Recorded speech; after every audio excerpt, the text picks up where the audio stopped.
55 days until America heads to the polls, and the issue dogging the Clinton campaign, that is to say, is Hillary's health. She'll be back on the campaign trail, we are told, tomorrow after collapsing, famously right there, outside the 9/11 memorial on Sunday. It's a scenario that our next guest saw coming. He's been sounding the alarm on Hillary's health for a number of years. Ed Klein has written extensively about it, and as well has several books about the Clintons, including a new one called Guilty is Sin, comes out October 4th. It's about Hillary Clinton, and it includes a chapter on her health. A whole chapter on her health, because I've been following this for the last 2.5 years. I've written many blogs about it. I've written several books about it. Bill Clinton has known about Hillary's health for not months, but for years. It's been urging her to get a complete medical checkup at a hospital, and she's refused to do so because she's afraid if it leaks out. Right.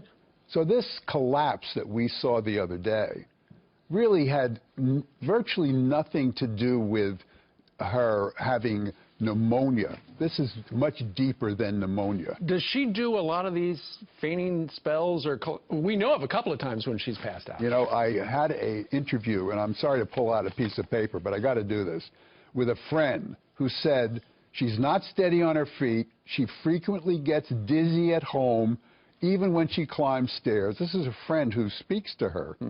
She has her legs elevated when she's at home because of her circulation problems. Huma Abedin brings her cold, water-soaked towels to put on her neck and her forehead. And Bill has been beside himself, begging her to get a real checkup. And he told her, don't go to the 9/11 memorial, right? Yes, he begged her not to go. He said, I'll go in your place. And she refused to do it. And then when she came home, he was absolutely furious at her for having gone and then collapsed and did exactly what he was afraid was going to happen, which would collapse in public, because she's been doing it in private. Because the Clinton machine could tamp down any rumors. Yeah, it didn't really happen, but when there's video, it's hard to argue with video. Yes, it's hard to argue with video, and up to now, the media has been in the tank for the Clintons, but they can't argue with this video. What do your sources tell you about an underlying issue, health issue? You know, even her friends don't know exactly what's wrong with her, but what they do know is that she faints frequently, not just once in a while. It could be circulation, it could be neurological. They don't know, but they do know that there's something very seriously wrong with this woman. And you've been talking about this for a couple of years. 2.5 years. But then again, you've been labeled a sexist or a hater because you've been bringing up this stuff that you've heard about and now we all know about. That's right. And, you know, in addition to this, I also wrote a book called Blood Feud about the feud between the Clintons and the Obamas, which is now coming out in public. And so it's such delicious irony to see Barack Obama yesterday down in Philly talking about how she's the most qualified candidate in the history of the presidency. Sorry, Thomas Jefferson, Abraham Lincoln. Right.